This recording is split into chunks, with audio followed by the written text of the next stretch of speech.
A widow accepted a crooked house as payment from her benefactors, but the reason for its crookedness changed her life. Gabriela was a widow with 6 hungry children.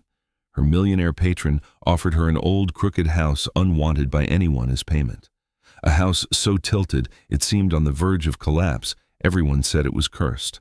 But when she discovered why it was so lopsided, when she opened the locked room that made the entire structure lean to one side, she understood she had just received far more than a roof, and now she would have to defend with her life what generosity had given her. Tell us in the comments below from what city you are listening, and let us get into the story. The day Gabriela Torres saw her husband Victor collapse in the middle of his carpentry workshop, his hand clutching his chest, his eyes wide with pain, she knew her life had just shattered into pieces. There was no time for goodbyes, no final words, only the thud of his body against the concrete floor, her stifled scream, and then the silence that settled in their home like a permanent ghost. Victor had been in his prime, Gabriela in hers, and they had 6 children to feed, the eldest Dario, the twins Nico and Thomas, Lila, little Clara, and baby Finn. The workshop closed, debts grew, creditors arrived at the door demanding payments Gabriela could not make. She sold Victor's tools, the few good pieces of furniture they had, even her wedding ring. But it was never enough. Lagos de Moreno, the town where she had lived her whole life, suddenly felt hostile and cold.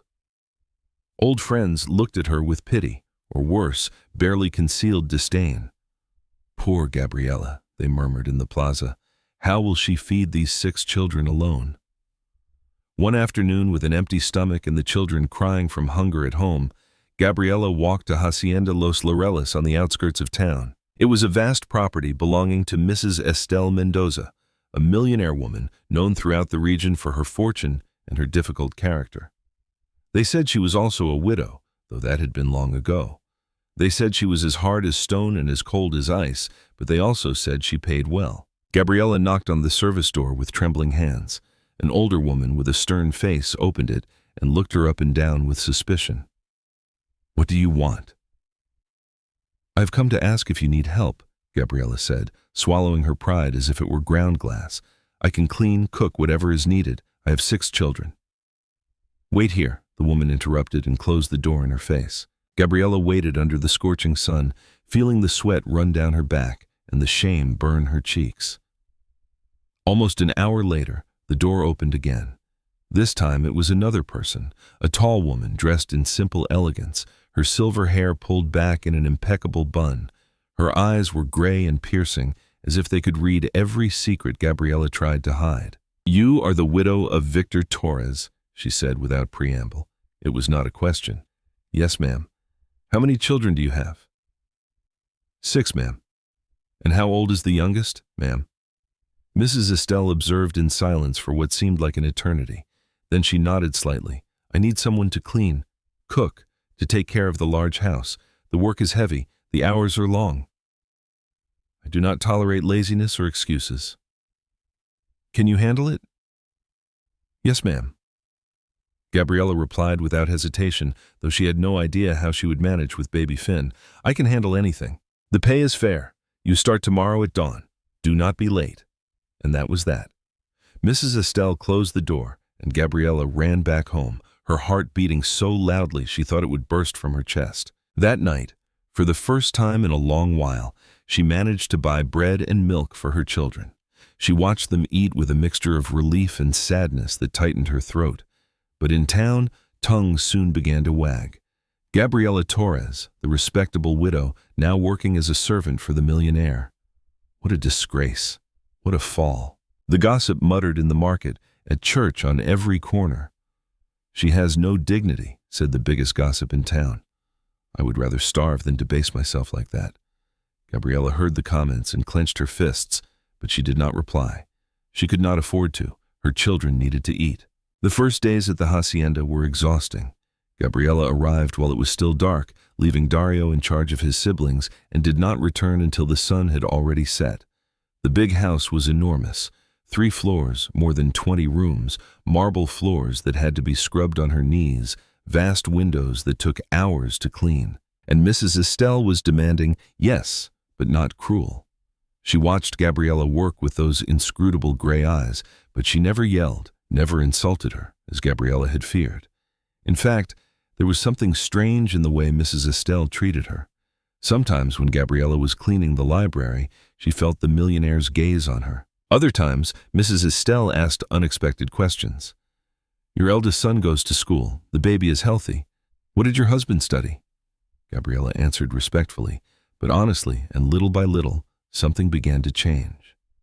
Mrs. Estelle started giving her clothes she no longer wore, old toys for Finn, books for Dario, small gestures that Gabriela received with immense gratitude. One afternoon, as Gabriela was sweeping the second-floor corridor, she heard loud voices coming from Mrs. Estelle's office. It was her nephew Quentin and his sister Fiona Mendoza, who visited the hacienda every month with the excuse of checking on their aunt, but who actually just wanted to make sure her inheritance was intact. "Aunt, it is ridiculous for you to live alone in this huge house with just one servant," Quentin was saying in a syrupy voice. "You should come live with us. We can take better care of you." "I do not need you to take care of me," Mrs. Estelle replied in a voice dry as the desert, "much less you, who only wait for me to die to divide what is left."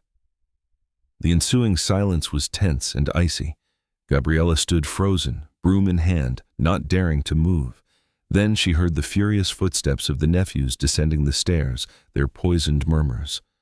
"Stubborn old woman.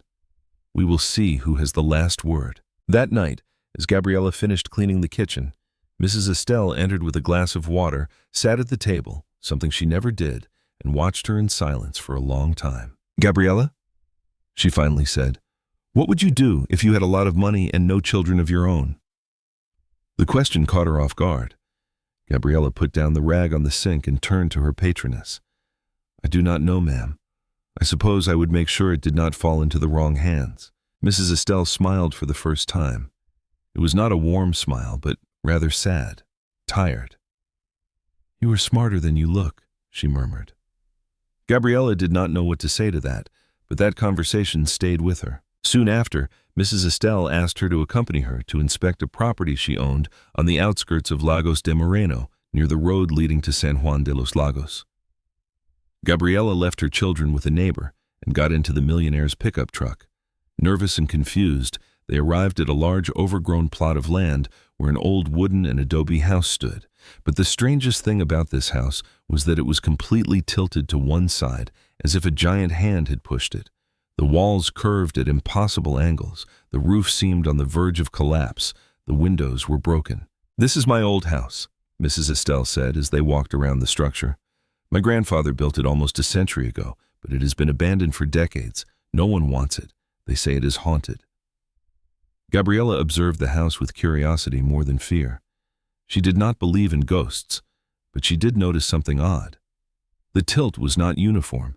It was as if something very heavy was pulling the house towards a specific side. "Why is it so crooked?" Gabriela asked. Mrs. Estelle looked at her with those penetrating gray eyes, and for a moment, Gabriela thought she would get an answer.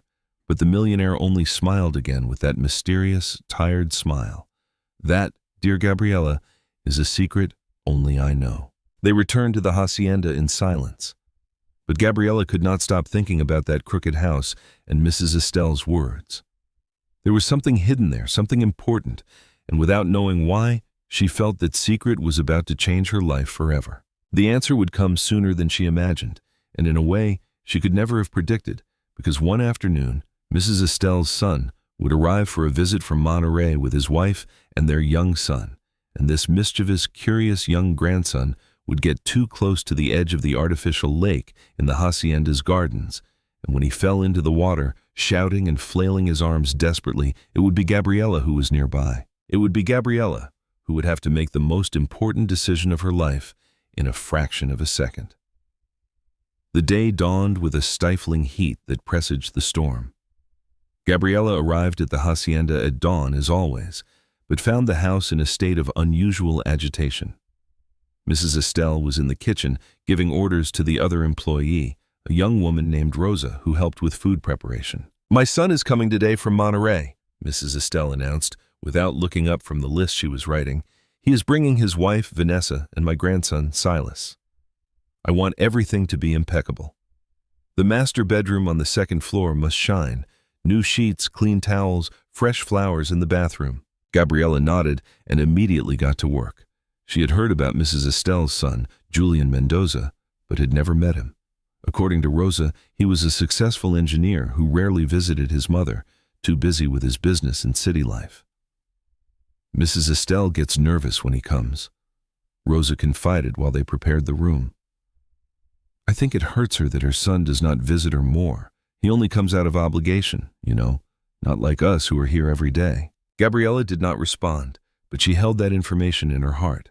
She knew that kind of pain, the pain of loving someone who does not reciprocate with the same intensity. Julian and his family arrived in a black BMW pickup truck that kicked up a cloud of dust as it entered the gravel driveway. Gabriela saw them from the second-floor window. A man of about 35, tall and handsome, dressed in expensive but casual clothes. His wife, a thin woman with dyed blonde hair and enormous sunglasses. And the child, Silas, a young boy with dark curly hair who jumped out of the car before it had even stopped. "Silas, stay put!" Vanessa yelled in a sharp, annoyed voice. "You will hurt yourself." But the boy was already running towards the house, laughing and shouting as if the whole world were his playground. Mrs. Estelle came out to greet them with a tense smile. Gabriela discreetly came down the stairs so as not to be in the way. But Mrs. Estelle called out, "Gabriela, come. I want you to meet my family." Gabriela approached with her hands clasped in front of her apron, feeling the evaluative stares of Julian and Vanessa. "This is Gabriela Torres," Mrs. Estelle said, in a tone that Gabriela found almost proud. "She has been working with me for some time. She is an exceptional woman." "Pleasure to meet you," Gabriela murmured with a slight nod. Julian returned the greeting politely, but Vanessa barely glanced at her before turning to her mother-in-law. "Mama Estelle, it is unbearably hot. Do you not have air conditioning in this house?" "The air conditioning is in the bedrooms," Mrs. Estelle replied with forced patience. "Gabriela will show you where you can freshen up." As she went upstairs with the visitors' luggage, Gabriela heard Silas running everywhere, touching everything, shouting questions that no one answered. The boy had that wild energy of little ones who have never known limits. The rest of the afternoon passed in a tense atmosphere. During dinner, Gabriela served in the main dining room. Julian and Vanessa barely spoke to Mrs. Estelle. The conversations were superficial, filled with awkward pauses. Silas did not sit still for a minute, constantly getting up to run around the table or pull the tablecloth. "Silas, sit down," Vanessa would say without conviction, without even looking at him. Mrs. Estelle watched her grandson with a mixture of love and sadness. Gabriela noticed this as she cleared the plates. The millionaire reached out a hand to the child as he passed by, but Silas dodged it and kept running. The pain in Mrs. Estelle's eyes was like a dagger to Gabriela. After dinner, Julian and Vanessa retired to their room, claiming travel fatigue. Silas, however, was still full of energy. Mrs. Estelle suggested he go out and play in the garden where there was more space. The boy ran out without waiting for a reply. "Gabriela," Mrs. Estelle called when she finished washing the dishes, "go outside and keep an eye on the boy." I do not trust his parents to be attentive. Gabriela went out into the garden with a knot in her stomach. The sun was beginning to set, painting the sky orange and purple. Silas was running among the trees, chasing imaginary butterflies and shouting at the top of his lungs. Gabriela followed him at a safe distance, ready to intervene if necessary. The hacienda's garden was enormous, with perfectly manicured lawn areas, ancient rose bushes, and at the far end, near the property line, an artificial lake that Mrs. Estelle's grandfather had built decades ago. The lake was about 20 meters in diameter and surrounded by weeping willows. The water looked dark and deep under the evening light. Silas ran towards the lake as if drawn by a magnet. Gabriela quickened her pace. "Silas, do not go too close to the water," she called in a firm but gentle voice. The boy looked over his shoulder and smiled with that mischievous smile all children have when they know they are about to do something forbidden. Then he kept running closer and closer to the edge. "Silas, stop," Gabriela insisted, now with urgency in her voice, but the boy crouched by the water, fascinated by something floating on the surface. Gabriela was meters away when she saw what was going to happen, a fraction of a second before it did. Silas leaned too far, lost his balance. His arms flailed in the air, searching for something to hold on to, and then he fell into the water with a splash that echoed in the evening silence like a gunshot. Gabriela did not think, did not calculate, did not hesitate for a moment. She threw herself into the lake, fully clothed, shoes and all, with the weight of the world on her shoulders. The water was icy and deeper than it looked. She sank to the bottom, feeling the cold mud beneath her feet before propelling herself upwards. Her eyes burned from the dirty water, but she managed to see Silas's small figure sinking, his little arms flailing weakly, his mouth open in a silent scream. Gabriela swam towards him with all the strength left in her body. She grabbed the boy by the waist just as he was about to give up, pulled him to her chest and kicked her legs, fighting against the weight of the water that soaked her clothes and pulled her down. Every movement was agony. Her lungs screamed for air. Her muscles trembled with exhaustion. But she did not give up. She emerged at the surface with Silas in her arms, coughing and spitting water. The boy was crying terrified, clinging to her with surprising strength for someone so small. Gabriela swam to the shore, each stroke harder than the last, until finally her hands touched the grass. She dragged herself out of the lake with the child still clinging to her chest, shivering violently, soaked to the bone. Silas coughed and cried, but he was alive. He was breathing. Gabriela laid him on the grass and checked his mouth to make sure he did not have water trapped. The boy looked at her with enormous eyes, full of tears and fear. "It is over," Gabriela whispered, stroking his wet hair. "You are safe now. It is all over." The screams came a moment later. Mrs. Estelle came running from the house with a speed Gabriela would not have thought possible for a woman her age. Behind her came Julian and Vanessa, their faces contorted with panic. "Silas!" Vanessa screamed, falling to her knees beside her son and snatching him from Gabriela's arms. "My baby, my baby!" Julian knelt down too, checking his son with trembling hands. Mrs. Estelle, however, looked directly at Gabriela. Her gray eyes were filled with tears. "You saved him," the millionaire whispered. "You saved him." Gabriela could not answer. Suddenly, all the adrenaline that had sustained her evaporated, and she began to tremble uncontrollably. Mrs. Estelle wrapped her in her own shawl and helped her up. "Rosa!" Mrs. Estelle shouted towards the house. "Bring blankets and hot water quickly." That night, after Silas was taken to the hospital as a precaution and returned with a clean bill of health, after Gabriela changed her clothes and drank hot tea until she stopped trembling, Mrs. Estelle summoned her to her study. The millionaire was sitting behind her mahogany desk, her hands clasped, her gaze lost somewhere on the wall. When Gabriela entered, Mrs. Estelle looked up, her eyes red as if she had been crying. "Sit down," she said softly. Gabriela obeyed, feeling strangely nervous. Mrs. Estelle took a deep breath, as if gathering courage for something very difficult. "Gabriela, you risked your life for my grandson, a child you did not even know. You plunged into the water without thinking, without asking for anything in return," and that her voice broke. "That is something I will never be able to forget, let alone repay."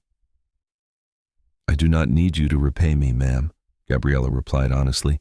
"Anyone would have done the same." "No," Mrs. Estelle said firmly, "not anyone. Most people would have screamed for help. They would have hesitated. You did not hesitate for a second." She stood up and walked to the window. "For some time, I have been watching you, Gabriela. I have seen you work without complaint, how you endure the villagers' humiliation with your head held high, how you love your children with every fiber of your being. And today, you confirmed what I already knew. You are an extraordinary woman." Gabriela felt tears threatening to overflow, but she held them back. Mrs. Estelle returned to the desk and took a folder from one of the drawers, opened it, and extracted several documents. "Do you remember the crooked house I showed you?"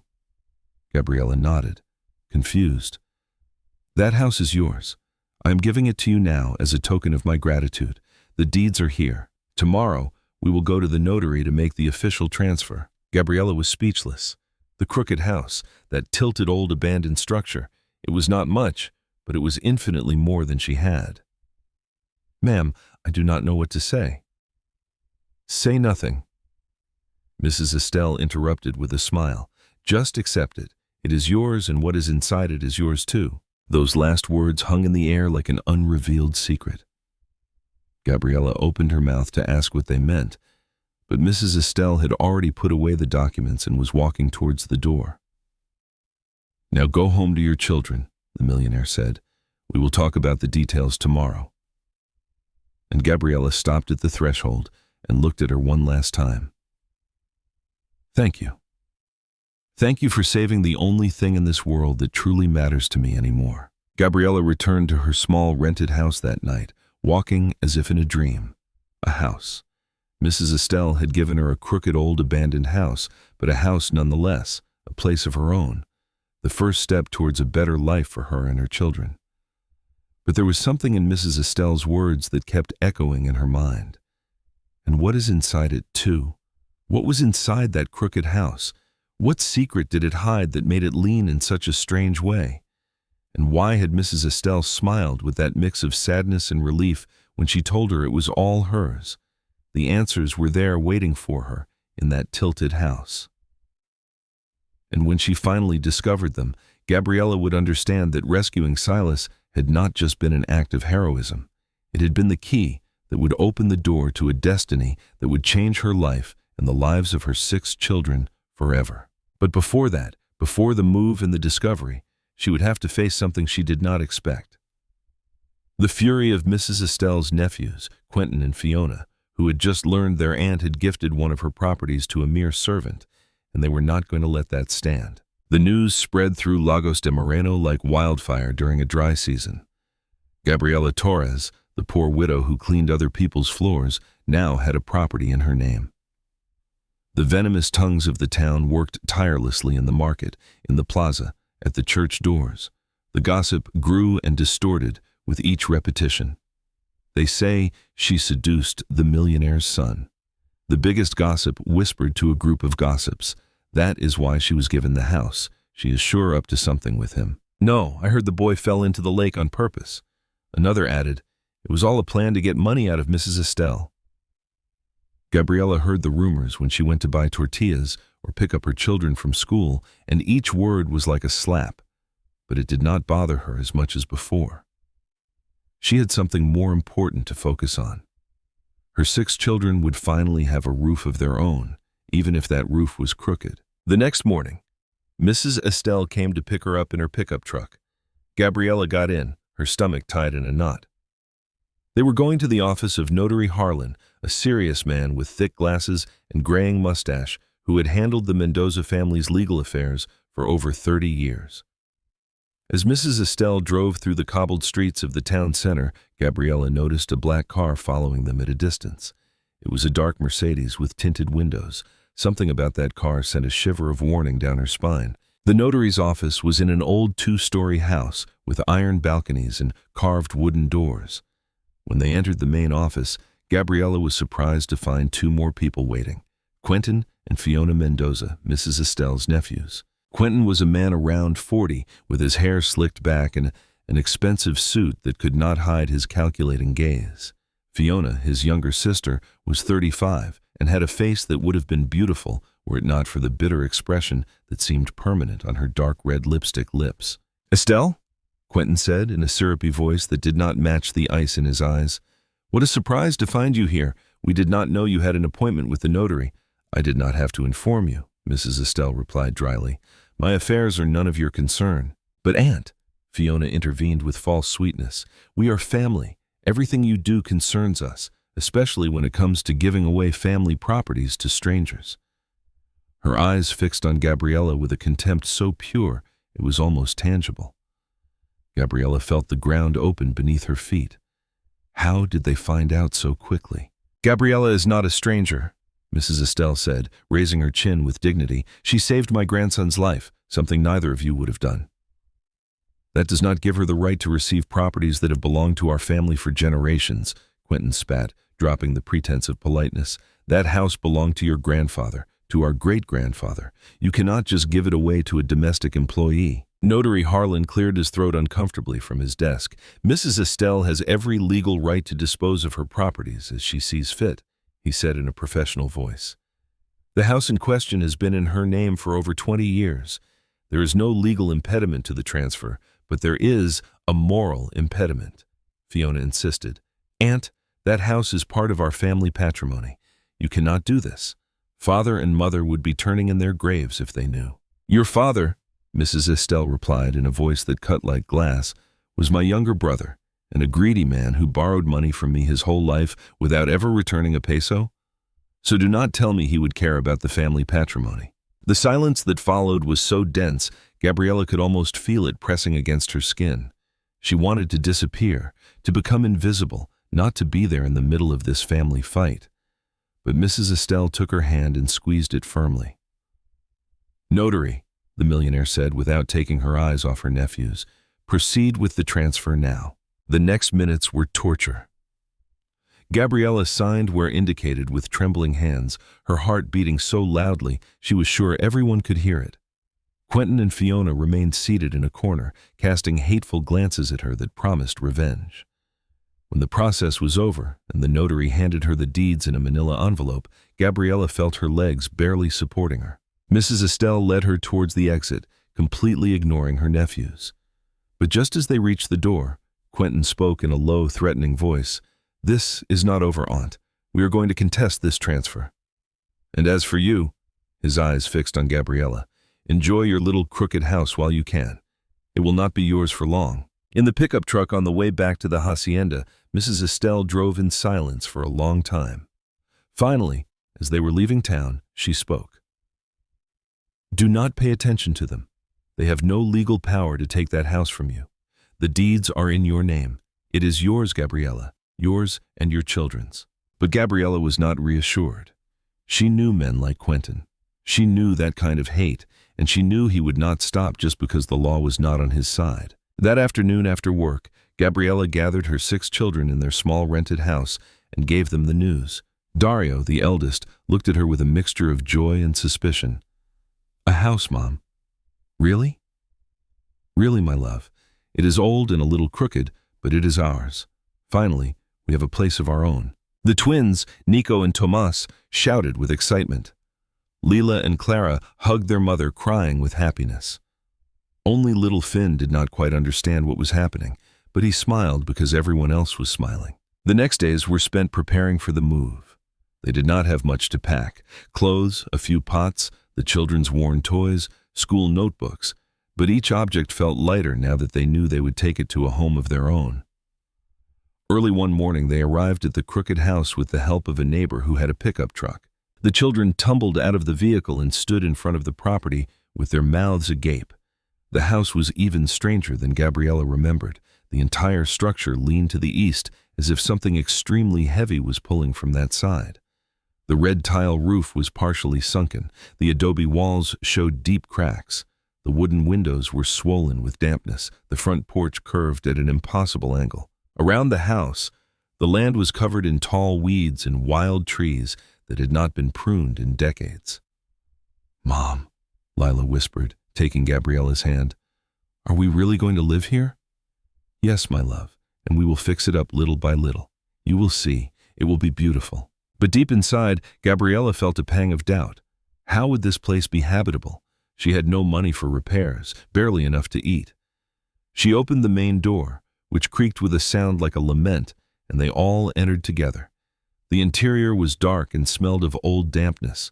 The wooden floor was covered in dust and dry leaves that had entered through the broken windows. In the living room, there were old furniture covered with white sheets that looked like ghosts in the dim light. But what caught Gabriela's attention the most was the strange layout of the house. There was a large living room, a small kitchen with a wood-burning stove, 2 rooms to the left, a tiny bathroom, and a locked door at the end of a short hallway on the east side of the house. The door was made of thick wood with an old rusted padlock hanging from an iron ring. Gabriela approached that door and touched it with the palm of her hand. The wood was cold, too cold to be normal, and when she put her ear against the surface, she thought she heard something. Not a sound exactly, but more like a presence, as if the room were breathing. Mom, what is in there? Dario asked, approaching with curiosity. I do not know. It is locked. Can we open it? Gabriela looked at the padlock. It was old but sturdy. They would need tools to open it or the key. "Tomorrow, I will find a way to open it," she promised. "Now, help me clean. We have a lot of work to do." They spent the whole day sweeping, mopping, taking the sheets off the old furniture, opening windows to let in fresh air. The children worked with surprising energy, singing and laughing despite their fatigue. For them, this was an adventure, a new beginning. As the sun began to set, Gabriela made a simple dinner with the provisions she had brought: refried beans, tortillas warmed on the wood stove, and some cheese. They ate sitting on the living room floor as if it were a picnic. And for the first time in a long time, Gabriela felt something akin to peace. That night, they put the children to bed in the 2 rooms, sharing old mattresses they had found in a closet. Gabriela stayed awake a little longer, sitting on the crooked porch, looking at the stars that shone over the wildland. She thought about Mrs. Estelle, about her generosity, about the secret in her words, and what is inside it, too. She got up and walked again to the locked door. The full moon shone through the broken windows, creating strange shadows on the tilted walls. Gabriela touched the padlock with her fingers and felt that unnatural coldness again. "What are you hiding?" she whispered to the door. "What is so heavy that it makes the whole house lean towards you?" There was no answer, of course, only the silence of the night and the distant song of crickets. But as she went back into the living room to sleep on the old sofa, Gabriela noticed something she had not seen before. On the doorframe, almost invisible in the dim light, there was a small inscription carved into the wood. She approached with a candle she had lit and read the words, "Worn by time. What you protect with your life will protect you." A shiver ran down her spine. Who had carved that? Mrs. Estelle's grandfather. And what did it mean? Gabriela was about to walk away when she heard something that made her freeze. A sound coming from inside the locked room. It was not loud. It was not threatening. It was just a faint creak, like old wood settling or like something very heavy moving barely a millimeter. And then, in the silence that followed, Gabriela would have sworn she heard something else, something that sounded impossibly like a deep, slow, patient breath, as if whatever was in that room had been waiting for years, decades, waiting for someone to arrive, waiting for the right person to finally open the door and discover what Mrs. Estelle had kept hidden from the world for so long. What had made that house lean under the weight of the greatest secret of her life? The next morning dawned with a gray sky that threatened rain. Gabriela woke up on the old sofa with an aching body and a restless mind. The sounds of the previous night had kept her from sleeping well. Every creak of the house, every groan of the old wood made her think of that locked room and what might be hidden behind that door. She made coffee on the wood stove and went out onto the porch to drink it while the children were still asleep. The land looked different under the gray morning light, wilder, more abandoned. The trees surrounding the property were huge and twisted with branches reaching out like arthritic fingers toward the sky. The weeds reached up to the house windows. In the distance, she could see the dirt road connecting the property to the main highway. She was taking the last sip of coffee when she saw the car, the same black Mercedes that had followed them to the notary's office. It stopped on the road about 50 meters from the house, but the engine did not turn off. The tinted windows made it impossible to see who was inside, but Gabriela knew with absolute certainty that it was Quentin Mendoza.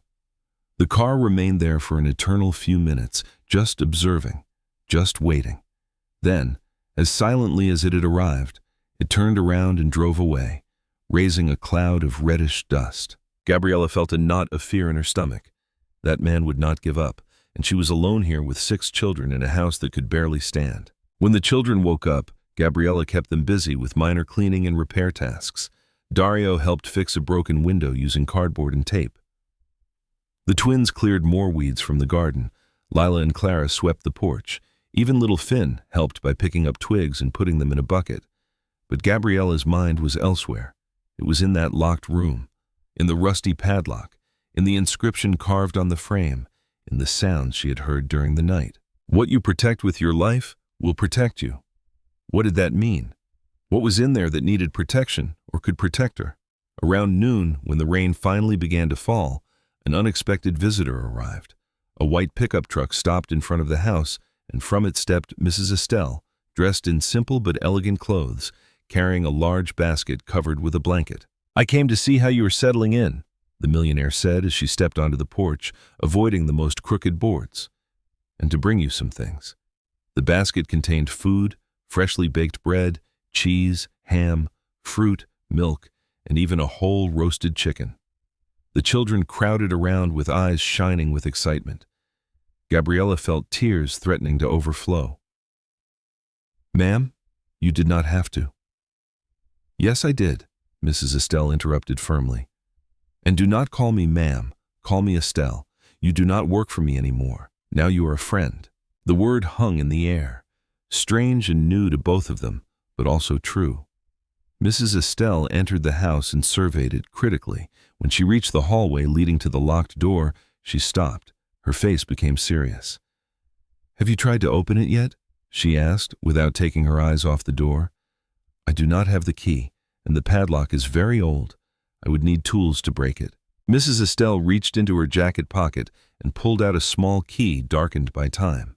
She held it out to Gabriela as if she were handing over something sacred. "This is the key," she said softly. "But before you open that door, I need to explain some things to you. We can talk alone." Gabriela asked Dario to look after his siblings and followed Mrs. Estelle to the porch. They sat on the crooked stairs as the rain fell heavily, creating a veil of privacy around them. Mrs. Estelle took a deep breath before speaking. "My grandfather, Cornelio Mendoza, built this house more than 90 years ago. He was a very wealthy man, but also very cautious. He did not trust banks. He did not trust anyone, really. So he decided to store his fortune in a particular way." Gabriela listened in silence, her heart beating faster. "For years, my grandfather accumulated valuable objects, colonial art, antique religious sculptures, jewelry from the Revolution era, silver coins from the Zacatecas mines, historical documents, rare books, things that are worth fortunes today. He kept it all in that room, and the weight of so many objects after decades is what made the house lean that way." Gabriela felt the world stop around her. The sound of the rain became distant. Her voice was barely a whisper when she spoke. "Are you saying that inside that room is a fortune?" she completed. Mrs. Estelle nodded. "A fortune that my grandfather left in inheritance to my grandmother, which then passed to my father, which then passed to me. But I never took it out of there. I never sold it. I left it in that room all these years because I knew that if my family found out the true value of what was inside, they would kill me to keep it. But your nephews, Quentin and Fiona, they do not know. They know the house exists. They know it is abandoned and crooked, but they think it is just a worthless old property. My grandfather was very clever. He never registered the contents of the room in any official inventory. To the world, these things do not exist, and I have kept that secret for over 20 years. Gabriela felt a sudden dizziness. This could not be happening. It could not be real. "Why?" she asked, her voice trembling. "Why are you telling me this? Why did you give me the house with everything inside?" Mrs. Estelle looked at her with those penetrating gray eyes, but this time there was tenderness and deep sadness in them. "Because I have no one else to trust. My husband died long ago. My son lives in Monterey and only visits out of obligation. Your nephews only wait for me to die to divide what little they think I have. I am alone, Gabriela. Completely alone," her voice broke. "But then, I saw you work. I saw you endure humiliation with dignity. I saw you love your children with a strength I never had. And when you plunged into that lake without thinking to save my grandson, I knew you were the right person, the only person who deserved this." "I cannot accept this," Gabriela said, standing up abruptly. "It is too much. I only did what any decent person would have done. I do not deserve a fortune for that." "It is not about that," Mrs. Estelle insisted, also standing up. "It is about who you are, how you have lived your life, even in the worst adversity. And because I know you will use that fortune for something good for your children to give them the life they deserve." Gabriela wanted to argue, wanted to refuse, but the words would not come out because deep down in her heart, she knew this opportunity was a miracle, a second chance that life was giving her after so much suffering. Mrs. Estelle placed the key in her palm and closed Gabriela's fingers around it. "Open the room when you are ready. Take your time. You do not have to decide anything now, but I want you to know that everything inside that room is legally yours. The deeds to the house include the contents. It is protected by inheritance laws that no one can touch, not even my nephews, no matter how hard they try. And you do not need any of that." Mrs. Estelle smiled sadly.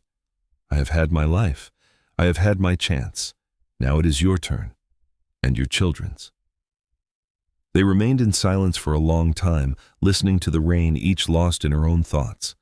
Finally, Mrs. Estelle said goodbye with a hug that Gabriela did not expect and left in her white pickup truck, disappearing into the curtain of water. Gabriela stood on the porch with the key in her hand, trembling, not from the cold, but from anticipation mixed with fear. Inside that house, behind that locked door, awaited something that could change her life forever, but also something that made her vulnerable.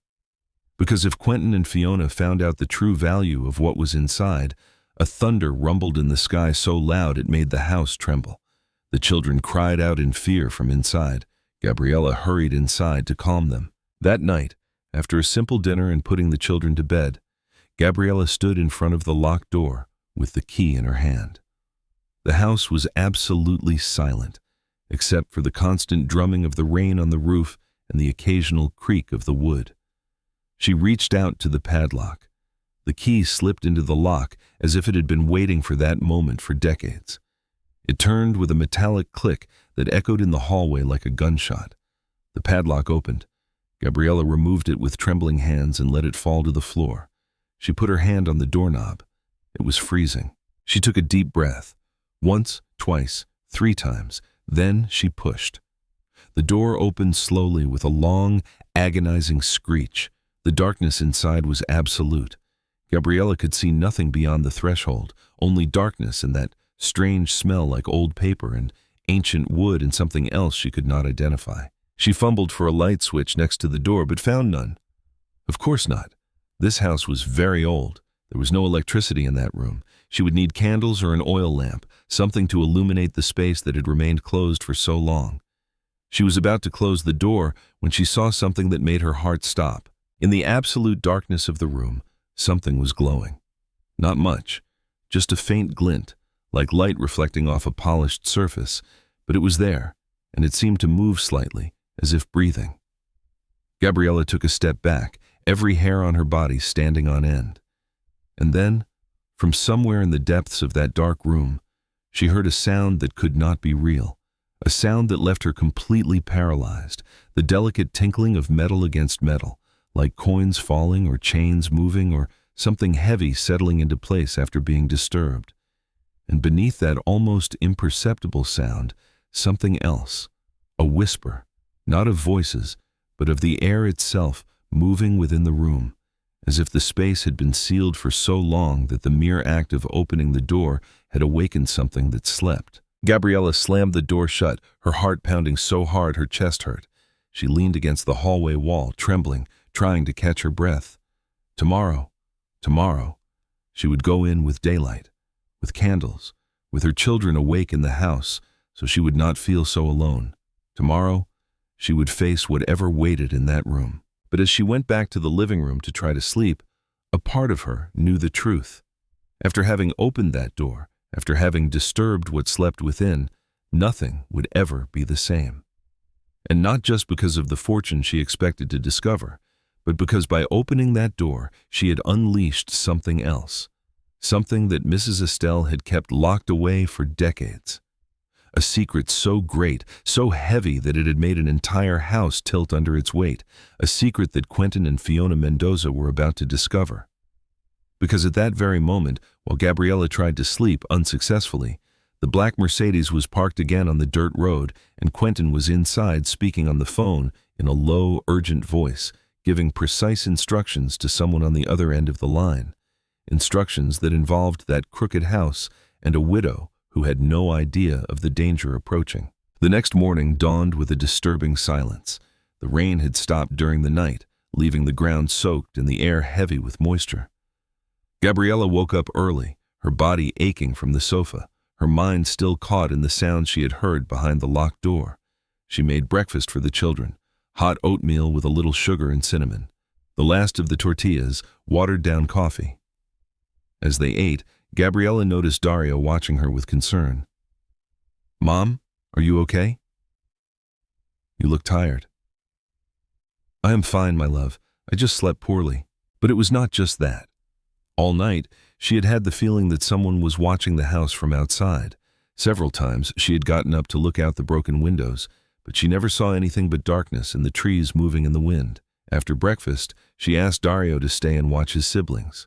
She took 3 thick candles she had found in a kitchen drawer, a lighter, and walked towards the hallway with determined steps. She could not keep postponing this. She needed to know what was in that room. She needed to understand why Mrs. Estelle had given her something so valuable. The door was exactly as she had left it the night before, closed with the padlock on the floor. Gabriela lit the 3 candles, placed 2 on the hallway floor for backup light, and held the 3rd with a steady hand. Then she pushed the door. This time it opened without resistance, as if the room had accepted that it would finally be revealed. The candlelight penetrated the darkness, and what Gabriela saw took her breath away. The room was larger than she expected, perhaps 5 by 6 meters, but every inch was occupied. The walls were covered with dark wooden shelves, and on those shelves was everything. Objects stacked with meticulous care, protected by cloths, organized by categories that revealed the orderly mind of Mrs. Estelle's grandfather. Gabriela took a step forward, raising the candle to see better. Her breathing quickened. On the nearest shelf were framed religious paintings, colonial virgins with gold halos, serene saints, crucifixes carved from ancient wood. Gabriela recognized the style, though she did not know much about art, but even she could see they were old, very old, centuries old. Further beyond, in wooden boxes with brass locks, were books, hundreds of books. Gabriela carefully opened a box and took out the top volume. It was a huge book with embossed leather covers and pages yellowed by time. The title was in archaic Spanish, almost illegible, but she managed to make out a date. 1683, 342 years old. She continued to move forward, her legs trembling. In the center of the room, there were iron chests with padlocks that were also open, as if Mrs. Estelle had wanted Gabriela to be able to access everything without difficulty. She knelt in front of the first one and opened it. Coins, hundreds, perhaps thousands of silver coins gleamed in the candlelight like tiny stars. Gabriela picked one up with trembling fingers. It was heavy, cold. It bore an engraved crest and letters she could not quite read, but she knew this was pure silver from the colonial mines. The second chest contained jewelry, necklaces of enormous pearls, rings with precious stones that cast flashes of color when the candlelight touched them, gold bracelets, antique brooches with inlaid diamonds. Gabriela knew nothing about jewelry, but even she could see that these objects were not mere adornments. They were historical treasures. The third chest almost made her cry. It was filled with silver bars, perfectly stacked, each the size of a brick. Gabriela counted 30 bars, then she stopped counting because tears blurred her vision. But that was not all. There were more shelves at the back of the room. She stood up and walked towards them, feeling her legs barely supporting her. She found religious sculptures carved from wood, some so detailed they looked alive.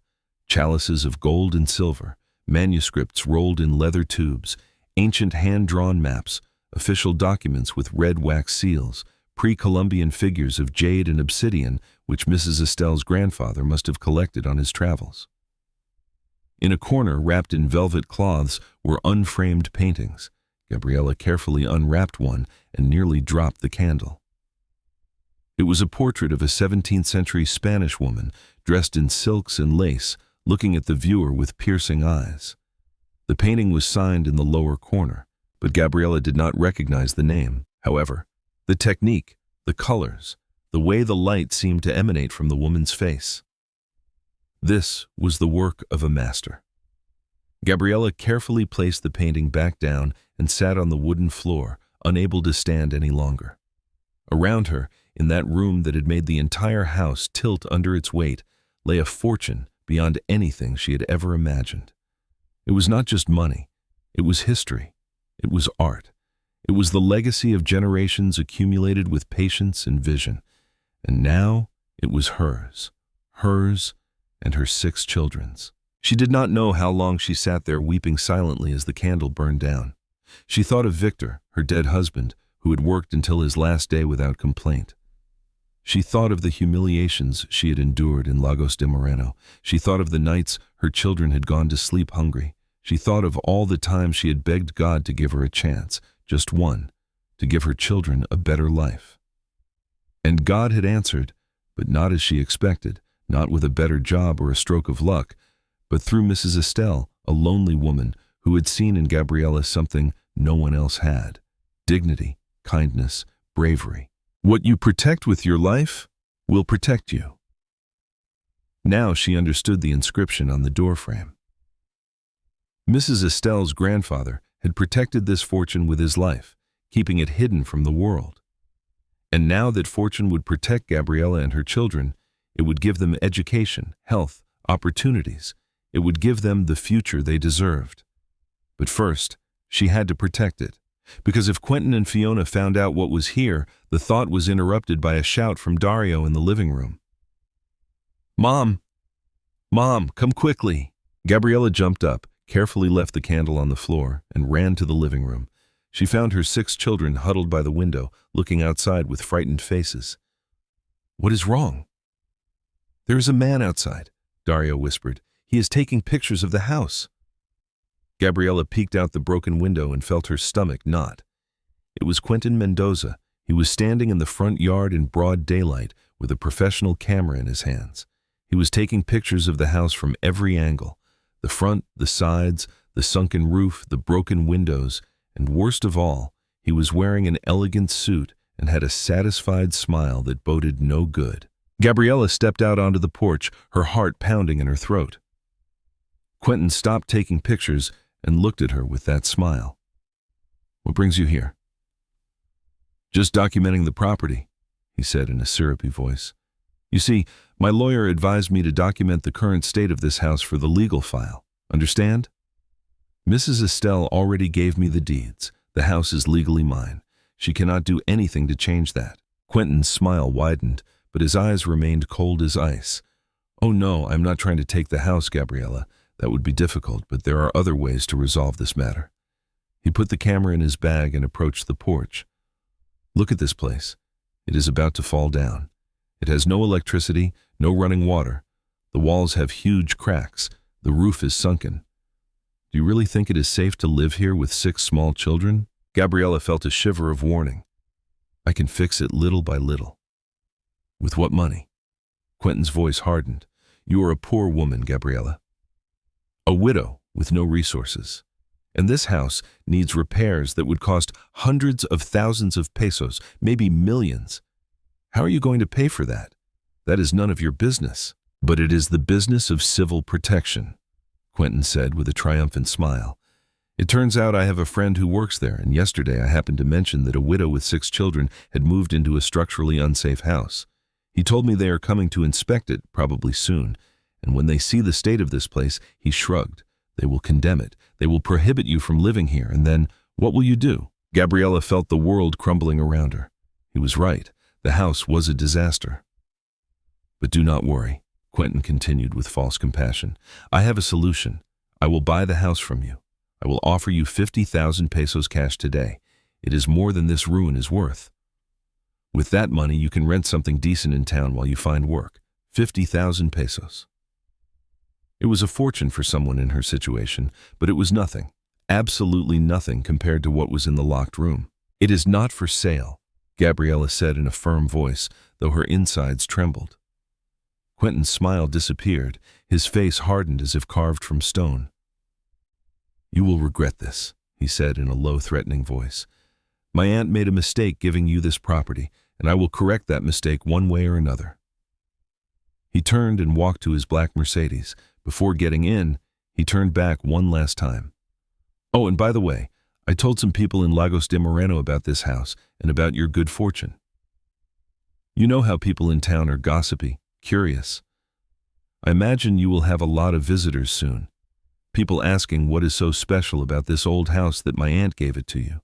People speculating, people investigating." The message was clear. Quentin would spread rumors. He would draw attention to this property. And if enough people started asking questions, eventually someone would discover the secret of the locked room. The Mercedes started and drove away, raising dust. Gabriela stood on the porch, trembling with fury and fear. Her children came out of the house and crowded around her. "Mom, who was that man?" Lila asked in a frightened voice. "No one important, my love, just a bad man who will soon learn he cannot intimidate us." But inside, Gabriela knew the truth. She was in trouble, serious trouble. Quentin would use all the resources at his disposal to take this house from her. And she had no money to hire lawyers. She had no political connections. She had nothing except a crooked house full of treasures that she could not sell without attracting dangerous questions. She needed help, and there was only one person in the world who could give it to her. Gabriela called her eldest son. "I need you to stay and watch your siblings. I'm going out for a while." "Where are you going?" "To see Mrs. Estelle. This cannot wait." Gabriela walked down the dirt road to the main highway, where she managed to flag down a bus that took her to Lagos de Moreno.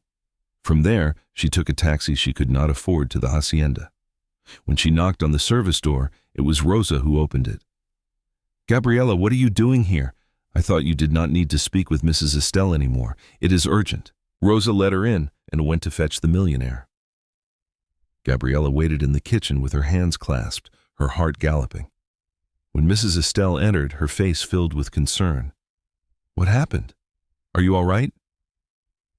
"The children are fine. Quentin was at the house this morning," Gabriela said bluntly. "He took pictures. He said he is going to call civil protection to have the property condemned, and he is spreading rumors in town so people will wonder what is so special about that house." Mrs. Estelle closed her eyes and let out a long, tired sigh. "I knew he would do something like this. My nephew never accepts defeat." She opened her eyes and looked at Gabriela with determination. "But he does not know who he is messing with. Neither he nor civil protection can take that house from you if you do not want to sell it. The deeds are legal and incontestable. But if they declare it uninhabitable, I will not be able to live there. And then Quentin will keep pressuring until I have no choice but to sell. No, if we fix the house first, I do not have money for repairs, and you have already given me too much. I cannot ask for more." Mrs. Estelle took Gabriela's hands in hers. "Gabriela, you opened the room." She nodded, tears threatening to spill. "Did you see what is inside?" "Yes, I saw everything. I cannot believe it is real. I cannot believe it is mine now." "Then you know the answer," Mrs. Estelle said softly. "Sell one piece, just one, something small that does not attract too much attention. Use that money to fix the house, make it habitable, and when civil protection comes to inspect it, they will not have any legal argument to condemn it." Gabriela looked at her with wide eyes. "Sell one piece? But how? Where? To whom?" "I will help you. I know people, discreet collectors, people who pay well and do not ask uncomfortable questions." Mrs. Estelle smiled. "My grandfather was not the only one in the family with connections. You know, for the first time all day, Gabriela felt a spark of hope. "Go back to your house," Mrs. Estelle continued. "Choose a piece from the room, something valuable but not too large. Bring it to me tomorrow morning, and let me take care of the rest." Gabriela hugged the millionaire tightly, unable to express with words the gratitude she felt. Mrs. Estelle returned the hug, and in that moment, the two lonely women clung to each other like castaways in a storm. When Gabriela returned to the crooked house, it was late. The sun was setting, painting the sky orange and purple. Her children ran to greet her. Relieved that she was back, she prepared them a simple dinner and put them to bed early, singing them songs Victor used to sing when he was alive. Then, when the whole house was silent, Gabriela returned to the locked room with a candle in her hand. She knelt before the chests and began to examine their contents carefully, looking for something she could sell without feeling like she was betraying Mrs. Estelle's gift. Finally, at the back of the second chest, she found a necklace. It was beautiful, but not ostentatious, a delicate gold chain with an oval locket containing a miniature portrait of a young woman. The craftsmanship was exquisite, clearly antique, probably from the early 19th century, valuable, but not as much as the silver bars or the colonial paintings. Gabriela held it in the candlelight, admiring the details of the locket. Then she carefully put it in her pocket. Tomorrow, tomorrow, her destiny would begin to change. But as she closed the room door and walked back to the living room, she did not see the figure watching the house from the trees on the other side of the road. She did not see the glint of binoculars reflecting the moonlight. She did not hear the click of a camera taking photos in the dark. Quentin Mendoza was not alone in this.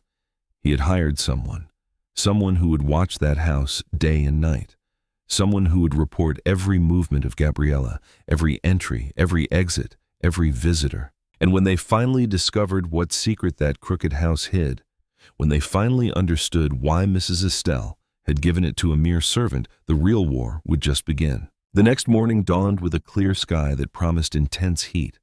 Gabriela woke up before dawn, washed herself as best she could with the cold water from the rusty tap in the bathroom, and dressed in her most presentable clothes. The antique necklace rested in a cloth bag in her pocket, weighing more for its significance than for its size. She left Dario in charge of his siblings with strict instructions. Do not open the door to anyone. Keep the windows that still had glass closed, and if they saw Quentin's black Mercedes hiding, Mom, you are scaring me, Dario said, frowning. He was the eldest, but sometimes seemed much older, especially since his father's death.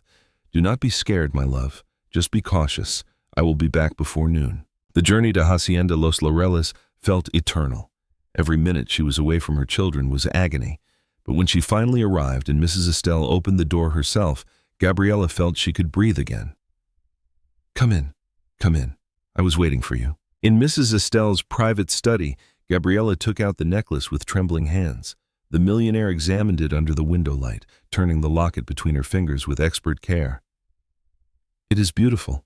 Late 1800s, I would say probably from Europe, brought to Mexico during the Porfiriato. She looked up at Gabriela. You chose well. This is valuable, but not so rare as to attract too much attention. Ma'am? How much do you think it is worth on the open market with certificates of authenticity and provenance? It could be worth between 200,000 and 300,000 pesos. But we are not going to the open market. Mrs. Estelle rewrapped the necklace in the cloth. I have a friend in Guadalajara, Edmundo Salazar. He is a very discreet private collector. I have sold things to him before. He does not ask questions and pays in cash. He can give us 150,000 pesos for this, today. Gabriela felt her knees buckle. 150,000 pesos. It was more money than she had seen in her entire life. Really? Really?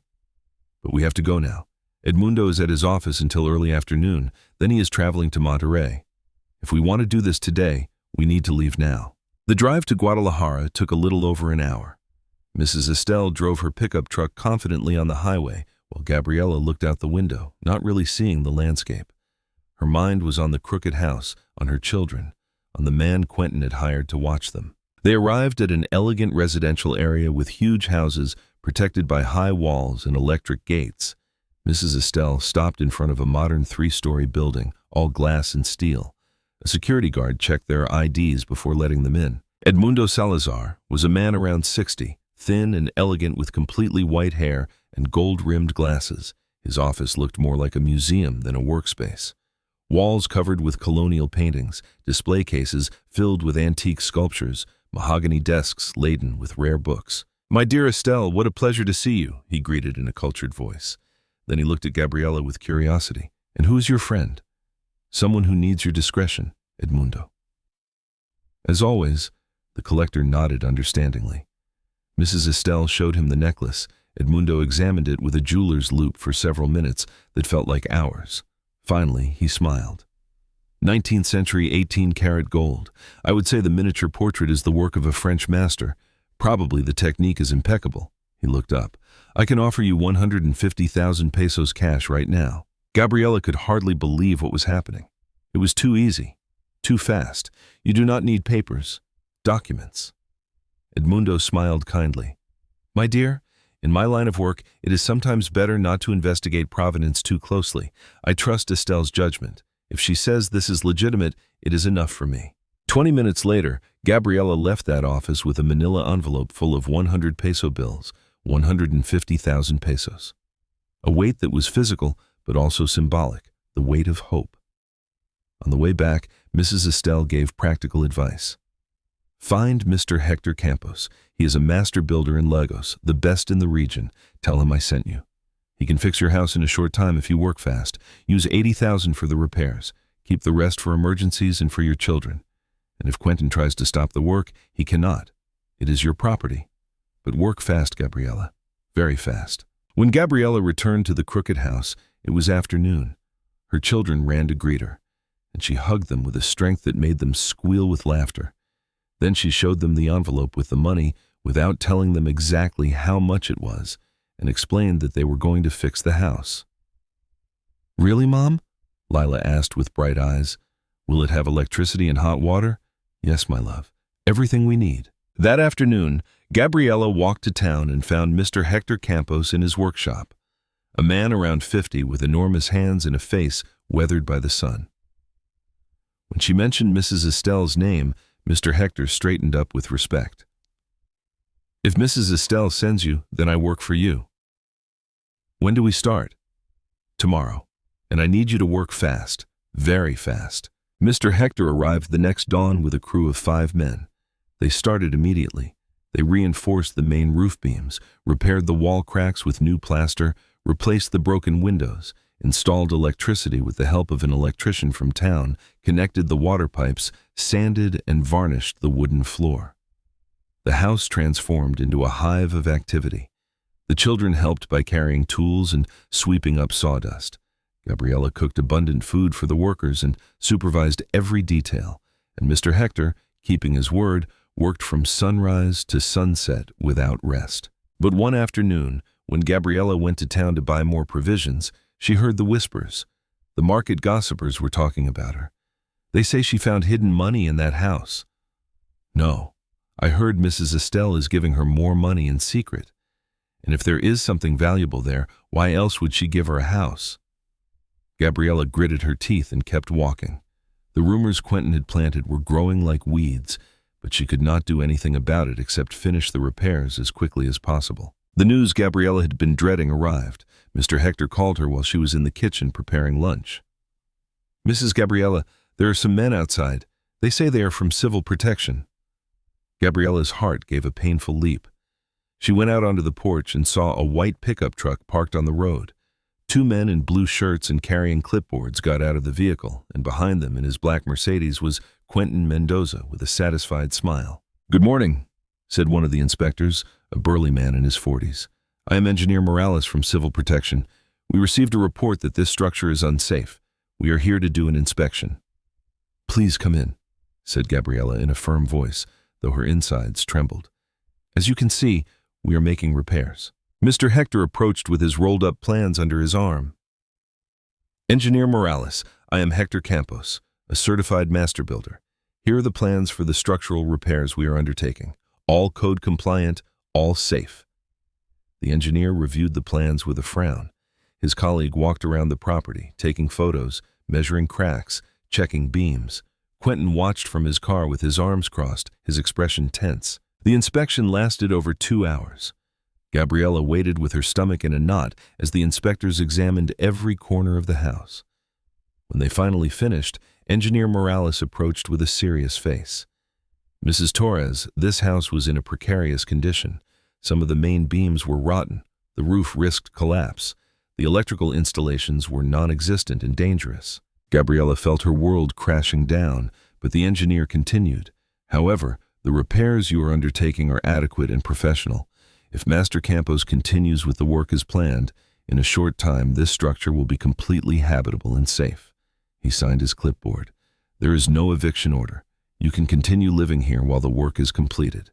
I only ask that you be careful with the children around the construction areas. Gabriela had to lean against the wall to avoid falling. Mr. Hector smiled discreetly. The other workers let out sighs of relief. Quentin got out of his car, his face red with fury. How is this possible? This house is a public hazard, sir. With all due respect, Engineer Morales said in a professional but cold tone, the technical inspection does not support your claims. This property is being properly repaired. There is no legal reason to condemn it. But you do not understand. This woman has no right to be here. My aunt made a mistake. Property matters are not within the purview of civil protection, the engineer interrupted. If you have legal issues with the owner, resolve them in court. Good day. The inspectors left in their pickup truck. Quentin stood by his Mercedes, trembling with rage. He looked at Gabriela with pure hatred. "Where did you get the money?" he asked in a low, dangerous voice.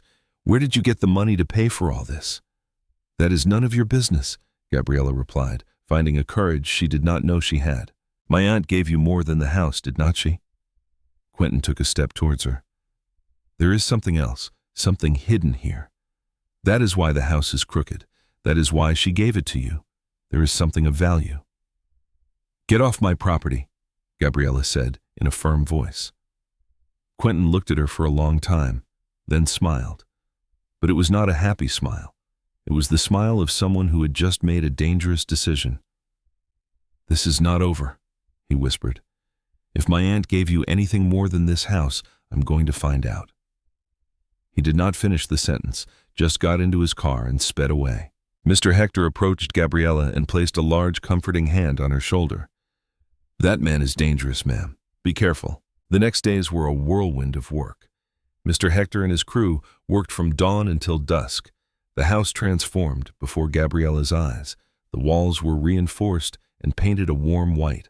The roof was completely repaired with new tiles. The windows now had gleaming glass and solid wooden frames.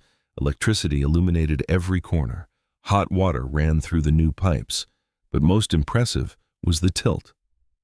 Mr. Hector had installed structural supports that made the house seem less crooked. Although it could obviously never be completely straight without a total reconstruction, still, it was safe, habitable. It was a home. One afternoon, when the work was almost finished, Mrs. Estelle came to visit. She walked through the house with tears in her eyes. "My grandfather would be proud," she whispered. "You have brought life back to this place." That night, after Mrs. Estelle left, Gabriela tucked her children into their newly painted rooms with new beds she had bought with part of the remaining money. The children fell asleep smiling, exhausted, but happy. Gabriela sat on the porch, now repaired and stable, looking at the stars. For the first time in a long time, she felt peace. They had succeeded. Against all odds, against Quentin's threats, against the town's rumors, they had turned this crooked house into a home. But the peace was short-lived. At night, Gabriela woke up to a strange sound, a creak. But it was not the normal creak of an old house settling. It was the creak of someone walking carefully, trying not to make noise. She got up without turning on the lights and walked barefoot to the living room. Moonlight streamed through the new windows, casting long shadows on the floor. Everything seemed normal. Maybe it was just her imagination. Then she heard another sound. This one came from outside, from the east side of the house, from the side where the locked room was. Gabriela ran to the nearest window and looked outside. What she saw made her blood run cold. There was a man outside dressed entirely in black with a small flashlight. He was examining the exterior wall of the locked room, touching it with his hands, measuring something with a tape measure. And next to him, in the darkness, stood Quentin Mendoza. They were looking for something. They were about to discover the secret of the room. And Gabriela, alone in the darkness of her house, with her 6 sleeping, defenseless children, knew that the real war had just begun. Because if Quentin discovered what was in that room, if he understood the true value of what his aunt had given her, he would stop at nothing to take it from her, absolutely nothing.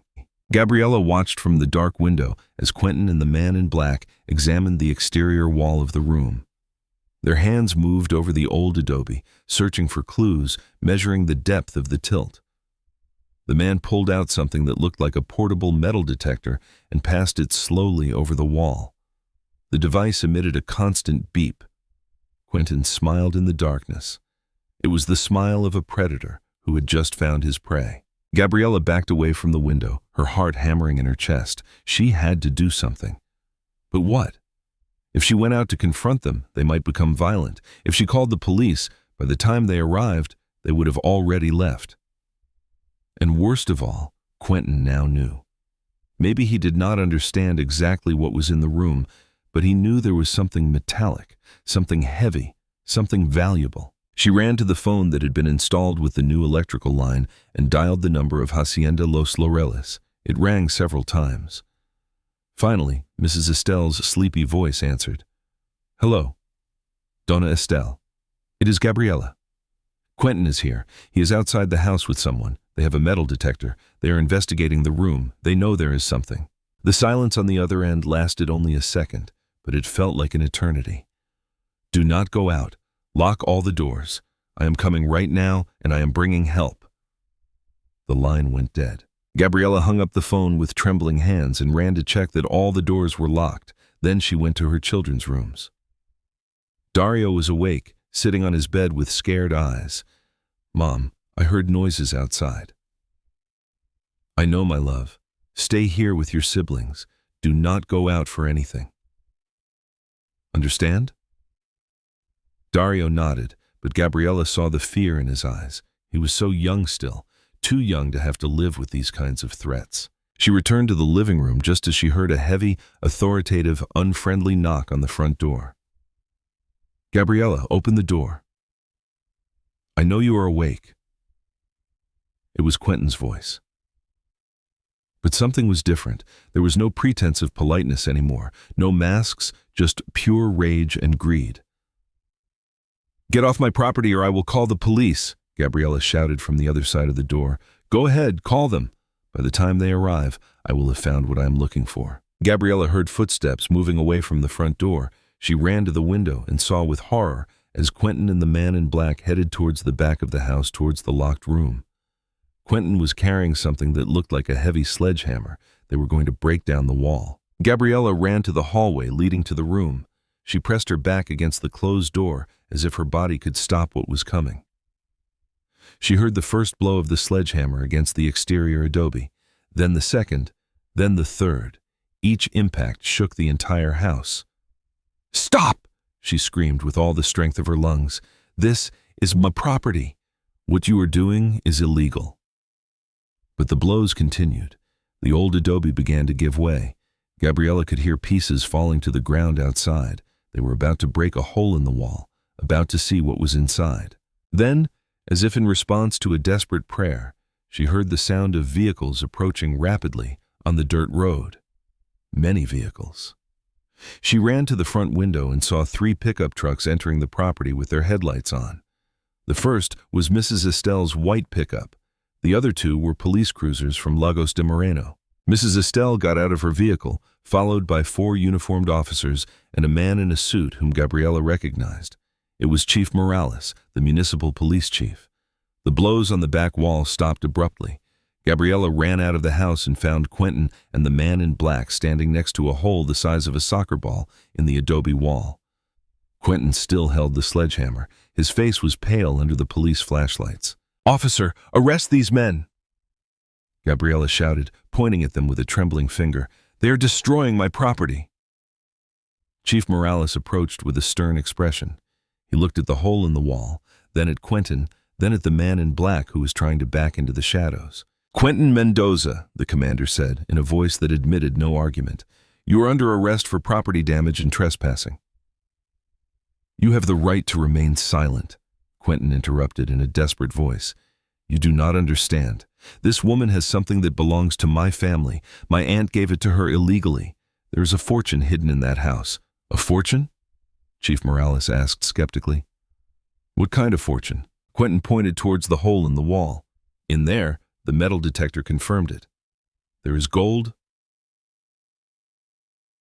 silver, valuable objects. My grandfather hid them there decades ago, and now this woman. "What is in that house?" interrupted Mrs. Estelle's firm voice. "Approaching the group is legally Gabriela Torres's property. The deeds we signed explicitly include the complete contents of the property. Anything inside that house is hers by legal right." "But Aunt?" "That was the family inheritance. You cannot just give it away to a stranger. I can do whatever I want with my properties, Quentin." "And I have." Mrs. Estelle turned to the commander. "I have certified copies of the deeds here. Everything was done legally before a notary. This woman saved my grandson's life. I gave her the house and all its contents as a token of gratitude. My nephew has no legal right to any of this." The commander reviewed the documents Mrs. Estelle handed him. Then he looked at Quentin with disgust. "Mr. Mendoza, the documents are in order. You have no right to this property or its contents. What you did tonight constitutes a serious crime." He signaled to his officers. "Arrest him." "No, wait," Quentin shouted as the officers approached. "I can pay you. I can." But the handcuffs were already on his wrists. The man in black was also arrested. They were led towards the patrol cars as Quentin shouted threats and curses that were lost in the night. When the patrol cars drove away with their prisoners, only silence remained. Gabriela sank onto the damp grass, trembling from head to toe. Everything had happened so fast. Everything had been so close to disaster. Mrs. Estelle knelt beside her and hugged her tightly. "It is over. It is over. You are safe, and if he comes back, and if he hires more people—" "He will not," Mrs. Estelle said with absolute certainty. "Chief Morales owes me several favors. Quentin will spend time in jail for this, and when he gets out, he will have a restraining order that will prevent him from coming near this property." She then smiled, a small smile appearing on her tired face. "I will talk to my lawyer tomorrow. I'm going to change my will. Everything I have, all my fortune, will go to charity when I die. Quentin and Fiona will not get a single peso. When they find out, they will be too busy fighting my will to bother you." Gabriela looked at the millionaire with tears running down her cheeks. "Why are you doing all this for me?" "Because you are the daughter I never had. Because I saw in you something I had long lost, genuine kindness in a world full of greed." Mrs. Estelle wiped her tears with her handkerchief. "And because my grandfather Cornelio would have wanted his fortune to go to someone who would use it for good, someone like you." The following days were transitional. Mr. Hector and his crew finished the house repairs, including the hole Quentin had made in the room's wall. The crooked house, now reinforced and beautiful, became the envy of the neighborhood. Gabriela, with Mrs. Estelle's advice, began to sell pieces of the treasure very discreetly. A necklace here, a painting there, always through Edmundo Salazar, always with absolute discretion. She never sold enough to attract attention, but just enough to transform her family's life. First, she bought a larger house in Lagos de Moreno near the best schools. She kept the crooked house as an investment property, renting it out to a young family who filled it with laughter and life. The secret room was emptied with care, and its contents were moved to a safety deposit box in Guadalajara, accessible only to Gabriela and Mrs. Estelle. Dario began private tutoring with the best teachers and showed a surprising talent for mathematics. The twins, Nico and Thomas, enrolled in a soccer program that discovered their natural abilities as players. Lila started piano lessons and filled the new house with music. Clara joined a folk dance group and shone in every performance. And little Finn attended a preschool where he learned and grew, surrounded by other children. Gabriela, for the first time in her life, had time to breathe, to think, to dream. She took night classes to finish her secondary education, which she had abandoned when she married Victor. She discovered she loved to read. She discovered she was intelligent, capable, much more than anyone had ever told her. And Mrs. Estelle became a constant presence in their lives. She dined with them at least twice a week. She attended the twins' soccer matches. She listened to Lila play the piano. She read stories to Clara and Finn. She had become the grandmother the children had never had. Sometime after Quentin's arrest, Gabriela was in the kitchen of her new house preparing mole for a family dinner when the doorbell rang. She opened the door and found Julian Mendoza, Mrs. Estelle's son, standing on the threshold with his wife Vanessa and their son Silas. "Gabriela," Julian said in a humble voice, "I know we do not know each other well. I know I have not been the best son to my mother, but she talks about you all the time, about your children, about how you saved my son." He paused, clearly uncomfortable. "I wanted to thank you personally and apologize for not having done so sooner." Silas, now older, hid behind his father's legs, shy, but when he saw Gabriela, his eyes lit up. "You are the lady who saved me from the lake." Gabriela knelt to his height and smiled. "Hello, Silas. How have you been?" "Good. Dad says you are a hero. He says, without you, I would be." The boy did not finish the sentence, but his little eyes filled with tears. Gabriela hugged him gently. "You are well. That is all that matters." That night, dinner was noisy and chaotic and perfect. Gabriela's children and Silas played in the garden. Julian and Vanessa chatted with Mrs. Estelle about moving back to Lagos de Moreno to be closer to her. Gabriela watched the scene from the kitchen, her heart so full she thought it would explode. "What are you thinking about?" Mrs. Estelle asked, appearing beside her with 2 cups of coffee. "I'm thinking about Victor," Gabriela said. "Honestly, I wish he were here to see this, to see our children happy, healthy, with a future, to know that everything turned out well in the end." "He knows," Mrs. Estelle said softly. "Wherever he is, he knows, and he is proud of you." Sometime after receiving the Crooked House, Gabriela was sitting on the porch of her original home on a Sunday afternoon. The house had been completely restored, and the family renting it now cared for it with affection. Gabriela came to visit it from time to time just to remember. Mrs. Estelle arrived in her white pickup truck and sat beside her on the repaired stairs. "Do you know what my grandfather Cornelio told me before he died?" The millionaire suddenly asked. "I was young. He was on his deathbed, very ill. But he took my hand and said, 'Estelle, money is just paper and metal. What matters is what you do with it. Use it to protect those who deserve it, to give opportunities to those with a good heart but bad luck. That is the only way money has true value.'" Mrs. Estelle looked at Gabriela with tears in her gray eyes. "For decades, I did not understand what he meant. I kept his fortune hidden in this room, fearing it would fall into the wrong hands. But when I saw you plunge into that lake without thinking, when I saw your pure heart and your bravery, I finally understood what my grandfather meant." She took Gabriela's hand in hers. "You are the reason he kept that fortune. You are the person who deserved to find it." Gabriela could not speak.